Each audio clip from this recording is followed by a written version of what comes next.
Hi friends, market അപ്ഡേറ്റ്സിൻ്റെ ഒരു പുതിയ വീഡിയോയിലേക്ക് എല്ലാവർക്കും സ്വാഗതം. ഇന്ന് അത്യാവശ്യം വോളറ്റൈൽ ആയിട്ടുള്ള സെഷനായിരുന്നു നിഫ്റ്റിയിൽ കണ്ടിട്ടുണ്ടായിരുന്നത്. 11,185.7 മാർക്കറ്റ് ഓപ്പൺ ആയതിനു ശേഷം 11,257 അടുത്ത് വരെ ഹൈ പോയി. തുടർന്ന് 11,200 മുകളിൽ മാർക്കറ്റ് ക്ലോസ് ആവുകയും ചെയ്തു.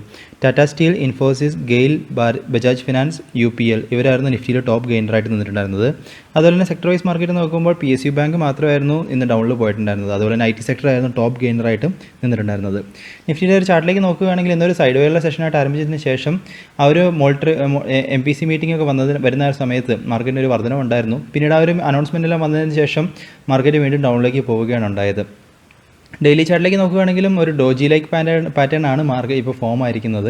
അതുകൊണ്ട് തന്നെ നമുക്കൊരു ഇൻഡിസിസീവ് ആയിട്ടുള്ള ഒരു സെഷനാണ് ഇനി വരുന്ന ദിവസങ്ങളിൽ മാർക്കറ്റ് നമുക്ക് നിൽക്കുക.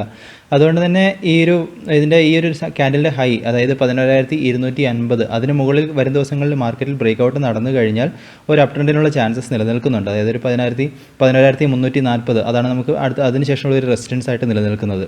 അപ്പോൾ അതുവരെയുള്ള ഒരു റാലിക്ക് ചാൻസസ് ഉണ്ട്. അതല്ല ബ്രേക്ക് ഔട്ട് നടക്കുന്നില്ല, ഇതുപോലെ തന്നെ ഇതിൻ്റെ ലോ 11,130 അതിന് താഴേക്ക് ഒരു ബ്രേക്ക് ഔട്ട് നടക്കുകയാണെങ്കിൽ ഒരു ഡൗൺ ട്രെൻഡിനുള്ള ചാൻസസും മാർക്കറ്റിൽ നിലനിൽക്കുന്നുണ്ട്. അപ്പോൾ വരുന്ന ദിവസങ്ങളിൽ മാർക്കറ്റിൽ നിന്ന് ക്ലോസ് ആയിട്ട് വാച്ച് ചെയ്യുക. അപ്പോൾ മാർക്കറ്റിൻ്റെ ആ ഒരു മൂവ് നമുക്ക് ഐഡൻറ്റിഫൈ ചെയ്യാൻ സാധിക്കുന്നതാണ്. ഇനി അടുത്തായിട്ട് നമ്മൾ ഗ്ലോബൽ മാർക്കറ്റ് നോക്കുകയാണെങ്കിൽ US മാർക്കറ്റിൽ ഒരു പോസിറ്റീവ് വെൻഡിങ് ആയിരുന്നു ഇന്നലെ ഉണ്ടായിരുന്നത്. അത് പ്രധാനമായിട്ടും ആ ഒരു അടുത്തൊരു സ്റ്റിമുലസ് പാക്കേജിൻ്റെ ഒരു ഹോപ്പുകളൊക്കെ ആയിരുന്നു മാർക്കറ്റിനെ ഒരു ഡ്രൈവ് ചെയ്തത്. ഇനി യൂറോപ്യൻ മാർക്കറ്റിലേക്ക് വരുമ്പോൾ അതൊരു നെഗറ്റീവ് ട്രെൻഡിലാണ് ഇപ്പോൾ കാണിച്ചുകൊണ്ടിരിക്കുന്നത്. എല്ലാം തന്നെ ഒരു 1% മുകളിലേക്കാണ് ഇപ്പോൾ നിന്നുകൊണ്ടിരിക്കുന്നത്. അതിനുള്ള പ്രധാന കാരണം ഈ ഒരു എക്കോണമിയുടെ റിക്കവറി വളരെ സ്ലോ ഡൗൺ ആയിട്ടുള്ള റിക്കവറി ആയിരിക്കും എന്ന രീതിയിലൊരു ഫോർകാസ്റ്റൊക്കെ വന്നിട്ടുണ്ടായിരുന്നു. അപ്പോൾ അതായിരുന്നു മാർക്കറ്റിനെ ഒരു ഡ്രാഗ് ചെയ്യാനുള്ള പ്രധാന കാരണമായിട്ട് കാണിച്ചിട്ടുണ്ടായിരുന്നത്. ഇനി ഏഷ്യൻ മാർക്കറ്റിലേക്ക് വരുമ്പോൾ ഒരു മിക്സഡ് ട്രെൻഡാണ് കണ്ടുകൊണ്ടിരിക്കുന്നത്. SGX നിഫ്റ്റി ഇപ്പോൾ 21 പോയിൻറ്റ്സ് ഡൗണിൽ ട്രേഡ് ആയിക്കൊണ്ടിരിക്കുന്നു. ഗോൾഡിൻ്റെ പ്രൈസിൽ ഇന്നൊരു നല്ലൊരു വർധനവ് കാണിച്ചിട്ടുണ്ട്. ഇനി അതുപോലെ തന്നെ രൂപയുടെ മൂല്യം നോക്കുകയാണെങ്കിൽ ഒരു ഫ്ലാറ്റ് ആയിട്ടുള്ള ഒരു വാല്യൂ ആണ് ഇന്നും ഉണ്ടായിരിക്കുന്നത്. 74.93 രൂപയുടെ മൂല്യം ഡോളറിന് അഗൈൻസ്റ്റ് ആയിട്ട് ഉണ്ടായിരിക്കുന്നത്. ഇനി ഇൻസ്റ്റിറ്റ്യൂഷൻ ആക്ടിവിറ്റിയിലേക്ക് വരുമ്പോൾ FIIൻ്റെ ഭാഗത്ത് നിന്ന് ഇന്നലെ 60 കോടിയുടെ ഒരു നെറ്റ് വിത്ഡ്രോവൽ ആയിരുന്നു ക്യാഷ് മാർക്കറ്റിൽ ഉണ്ടായിരുന്നത്. അതുപോലെ തന്നെ ഡൊമസ്റ്റിക് ഇൻസ്റ്റിറ്റ്യൂഷൻ്റെ ഭാഗത്ത് നിന്ന് വരുമ്പോൾ തുടർച്ചയായിട്ട് 5-ാം തീയതിയും 425 കോടിയുടെ ഒരു നെറ്റ് വിത്ഡ്രോവൽ ക്യാഷ് മാർക്കറ്റിൽ ഉണ്ടായിട്ടുണ്ട്. ഇനി ഹൈ വോളിയത്തിലുള്ള സ്റ്റോക്കുകൾ നമ്മൾ നോക്കുകയാണെങ്കിൽ ലാർജ് ക്യാപ്പിൽ Tata consumers, Hindustan zinc, PI industries ഇങ്ങനെ കുറേ സ്റ്റോക്കുകൾ നിൽക്കുന്നുണ്ട്. അതുപോലെ തന്നെ ഹിന്ദുസ്ഥാൻ സിങ്കിനെ സംബന്ധിച്ചിടത്തോളം സിറ്റി ഗ്രൂപ്പ് അവർക്കൊരു ബൈ ടാർഗറ്റ് കൊടുത്തിട്ടായിരുന്നു 240 രൂപ വരെ. പക്ഷേ 235 രൂപ ഇന്ന് ഓൾമോസ്റ്റ് ടച്ച് ആയിട്ടുണ്ട്.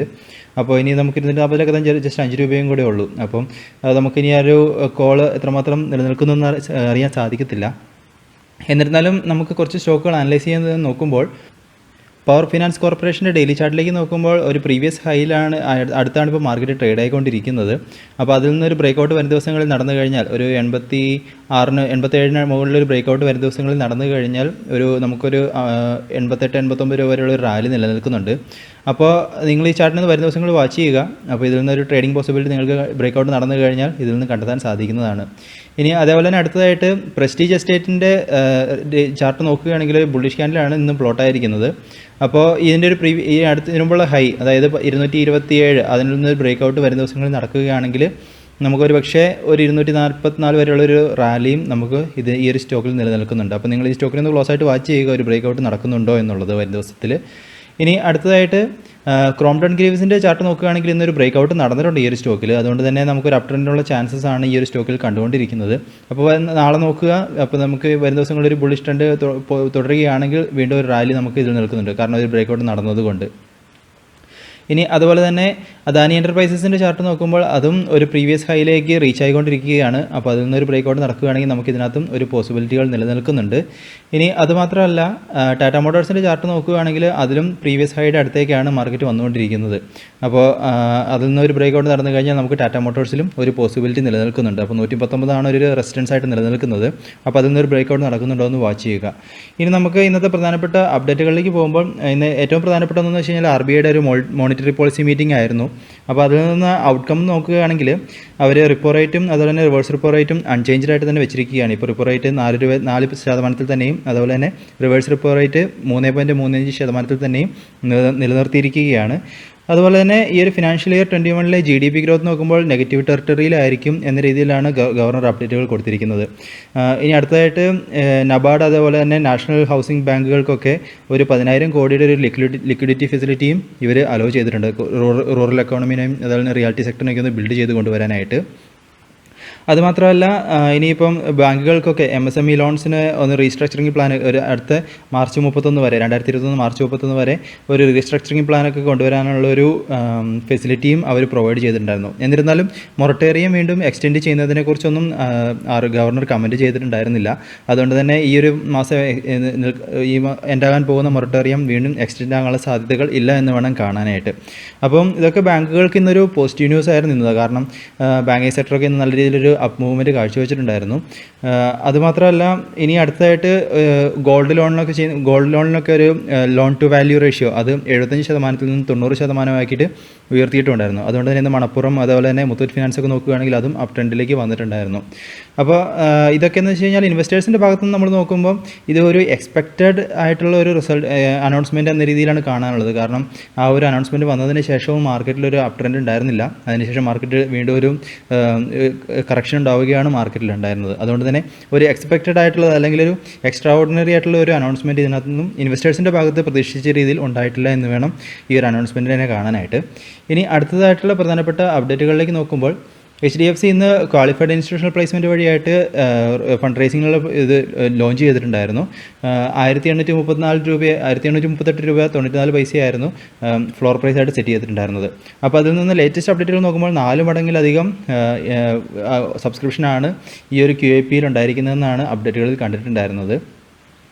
ഇനി അടുത്തായിട്ട് കാനറ ബാങ്കിൽ നിന്ന് വന്ന അപ്ഡേറ്റുകൾ നോക്കുമ്പോൾ Q1 റിസൾട്ടുകൾ ഈ ഒരു Q1 22.7% ലോണുകളും മൊറട്ടോറിയത്തിലാണ് എന്ന രീതിയിലാണ് കാണിച്ചിരിക്കുന്നത്. ഇനി നാഷണൽ ഫെർട്ടിലൈസേഴ്സിന് ഒരു പോസിറ്റീവ് ന്യൂസ് എന്ന് വെച്ച് കഴിഞ്ഞാൽ സെയിൽസിൽ 20% വർധനവും അതുപോലെ തന്നെ യൂറിയ സെയിൽസിൽ 17% വർധനവും ഉണ്ടായതായിട്ടാണ് ഈ ഒരു ക്വാർട്ടറിൽ കാണിച്ചിരിക്കുന്നത്. അതുപോലെ തന്നെ സെറ സാനിറ്ററി വെയറിലേക്ക് വരുമ്പോൾ അവർ ദുബായിലുള്ള അവരുടെ ഓപ്പറേഷൻസ് ഷട്ട് ഡൗൺ ചെയ്യാൻ പോകുന്നു. അടുത്തൊരു ഫെബ്രുവരി 2021 ആകുമ്പോഴത്തേക്കും അവരുടെ ഒരു ദുബായ് ഓപ്പറേഷൻസൊക്കെ ഷട്ട് ഡൗൺ ചെയ്യാൻ പോകുന്നു എന്ന രീതിയിലാണ് കാണിച്ചിരിക്കുന്നത്.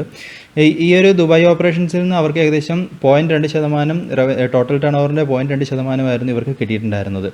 ഇനി ആൽക്കം ലബോറട്ടറീസിനെ സംബന്ധിച്ചിടത്തോളം അവർ അൽഫ്ലുവൻസ എന്ന പേരിൽ കൊറോണയ്ക്ക് അഗേൻസ്റ്റ് ആയിട്ടുള്ള വാക്സിൻ അവർ ലോഞ്ച് ചെയ്യാൻ പോകുന്നു എന്ന അപ്ഡേറ്റുകൾ കണ്ടിട്ടുണ്ടായിരുന്നു. അപ്പോൾ ഇത് ആൽക്കം ലബോറട്ടറീസിന് ഒരു പോസിറ്റീവ് ന്യൂസ് ആണ്. ഇനി ടാറ്റ മോട്ടോഴ്സിലേക്ക് വരുമ്പോൾ JLRൻ്റെ UK സെയിൽസിൽ 27.1% വർധനവ് ഉണ്ടായതായിട്ടാണ് കാണിച്ചിരിക്കുന്നത്. അപ്പോൾ അത് ഇന്ന് ടാറ്റ മോട്ടോഴ്സിൻ്റെ ഒരു പോസിറ്റീവ് ന്യൂസ് ആയിരുന്നു. ഇന്നത്തെ അപ് ട്രെൻഡിനുള്ള പ്രധാന കാരണം ഇത് തന്നെയായിരുന്നു. പിന്നെ അടുത്തായിട്ട് സ്റ്റീൽ സ്ട്രിപ്സ് വീൽസിലേക്ക് വരുമ്പോൾ അവർക്ക് വീണ്ടും ഒരു ഓർഡർ വിൻ ചെയ്തതായിട്ടാണ് കാണിച്ചിരിക്കുന്നത് US truck and caravan trailer മാർക്കറ്റിൽ നിന്ന്. ഏകദേശം 6000 വീൽസിൻ്റെ പ്രൊജക്റ്റാണ്. ഈ ഒരു പ്രൊജക്റ്റിൻ്റെ വർത്ത് നോക്കുകയാണെങ്കിൽ $2.09 ലക്ഷം ആണ് ഈ ഒരു ഓർഡറിൻ്റെ വർത്തായിട്ട് കാണിച്ചിരിക്കുന്നത്. അതുമാത്രമല്ല ഇനിയും കൂടുതൽ ഓർഡേഴ്സുകൾ പുതിയ കസ്റ്റമേഴ്സിൽ നിന്ന് പ്രതീക്ഷിക്കുന്നു, റെഗുലർ കസ്റ്റമേഴ്സിൽ നിന്ന് പ്രതീക്ഷിക്കുന്ന രീതിയിൽ അപ്ഡേറ്റുകളും കണ്ടിട്ടുണ്ടായിരുന്നു. ഇനി ഫെഡറൽ ബാങ്കിൻ്റെയും IDBI ബാങ്കിലേക്കും വരുമ്പോൾ IDBI ഫെഡറൽ ലൈഫ് ഇൻഷുറൻസിൽ ഇതിനു മുമ്പ് നമ്മൾ കണ്ട ന്യൂസായിരുന്നു ഫെഡറൽ ബാങ്ക് 4% സ്റ്റേക്ക് എടുക്കാൻ പോകുന്നു എന്നുള്ളത്. അപ്പോൾ ആ ഒരു എഗ്രിമെൻറ്റ് ഇപ്പോൾ സൈൻ ചെയ്തു വന്ന രീതിയിലാണ് കാണിച്ചിരിക്കുന്നത്. അപ്പോൾ ഫെഡറൽ ബാങ്ക് ഇപ്പോൾ നോക്കുമ്പോൾ 26% സ്റ്റേക്കാണ് IDBI ഫെഡറൽ ലൈഫിൽ ഹോൾഡ് ചെയ്യുന്നത്. അപ്പോൾ ഈ ഒരു സ്റ്റേക്ക് പർച്ചേസ് നടക്കുന്നതോടുകൂടി അത് 30% ഉയരുകയും ചെയ്യും. അപ്പോൾ ഇതിന്ന് ഈ ഒരു ഫെഡറൽ ബാങ്കിനെ സംബന്ധിച്ചിടത്തോളം ഇന്നൊരു പോസിറ്റീവ് ന്യൂസ് ആയിട്ട് നിന്നിട്ടുണ്ടായിരുന്നു. ഇനി Q1 റിസൾട്ട്സ് വന്ന കമ്പനികൾ നോക്കുമ്പോൾ വോഡഫോണിൻ്റെ Q1 റിസൾട്ട്സിലേക്ക് വരുമ്പോൾ 25,460 കോടിയുടെ നെറ്റ് ലോസ് ആണ് ഇവർ ഈ ഒരു ജൂൺ ക്വാർട്ടറിൽ റിപ്പോർട്ട് ചെയ്തിട്ടുണ്ടായിരുന്നത്. അതുപോലെ തന്നെ ഓപ്പറേഷൻസിൽ നിന്നുള്ള റവന്യൂ നോക്കുമ്പോൾ 5.42% ഡിക്ലൈൻ ആണ് ഉണ്ടായിരിക്കുന്നത്. ഇനി ഗ്രോസ് ഡെപ്റ്റിലും നെറ്റ് ഡെപ്റ്റിലും ഒരു വർധനവ് ഉണ്ടായിട്ടുണ്ട്. അത് AGR എല്ലാം കൂടി ചേർത്ത് നോക്കുമ്പോൾ ഗ്രോസ് ഡെപ്റ്റിൽ 1,18,940 കോടിയാണ് അവർക്ക് ഗ്രോസ് ഡെപ്റ്റായിട്ട് കാണിച്ചിരിക്കുന്നത്. അതുപോലെ തന്നെ നെറ്റ് ഡെപ്റ്റിലേക്ക് വരുമ്പോൾ 1,15,500 കോടിയാണ് നെറ്റ് ഡെപ്റ്റായിട്ടും അവർ കാണിച്ചിട്ടുണ്ടായിരുന്നത്. ഇനി അടുത്തതായിട്ട് JK ലക്ഷ്മി സിമൻസിൻ്റെ Q1 റിസൾട്ട്സിലേക്ക് വരുമ്പോൾ റവന്യൂവിൽ 20% ഡിക്ലൈനും നെറ്റ് പ്രോഫിറ്റിൽ 12.7% വർധനവും ഉണ്ടായിട്ടുണ്ട്. അതുപോലെ തന്നെ ഒരു 30 കോടിയുടെ ഒരു എക്സെപ്ഷണൽ ലോസും ഉണ്ടായതായിട്ടാണ് കാണിച്ചിരിക്കുന്നത്. ഈ ഒരു പവറിലും ഫ്യൂൽ കോസ്റ്റിലൊക്കെയുള്ള കുറവുകളാണ് ഈ ഒരു മാർജിൻ എക്സ്പാൻഷനായിട്ട് അവർ എടുത്ത് ചൂണ്ടിക്കാണിച്ചിട്ടുണ്ടായിരുന്നത്.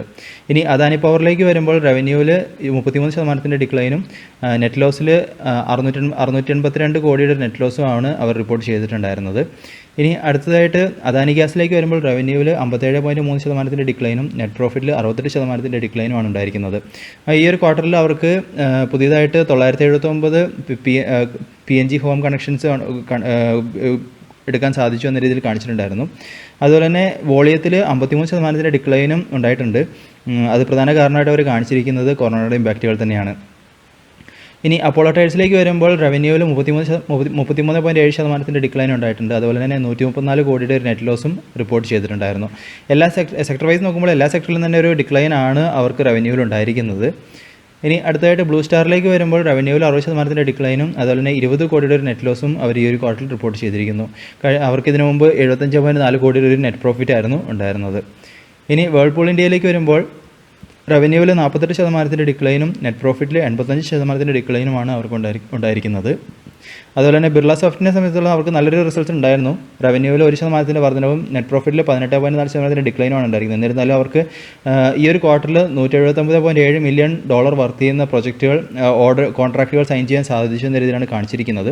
അതുമാത്രമല്ല $10 മില്യൺ കാറ്റഗറിയിലേക്ക് അവർക്കൊരു കസ്റ്റമറിനെയും കിട്ടി എന്നും കാണിച്ചിട്ടുണ്ടായിരുന്നു. അപ്പോൾ ഈ ഒരു ന്യൂസുകളൊക്കെ തുടർന്ന് ഈ സ്റ്റോക്ക് നല്ലൊരു അപ് ട്രെൻഡിൽ പോയിട്ടുണ്ടായിരുന്നു.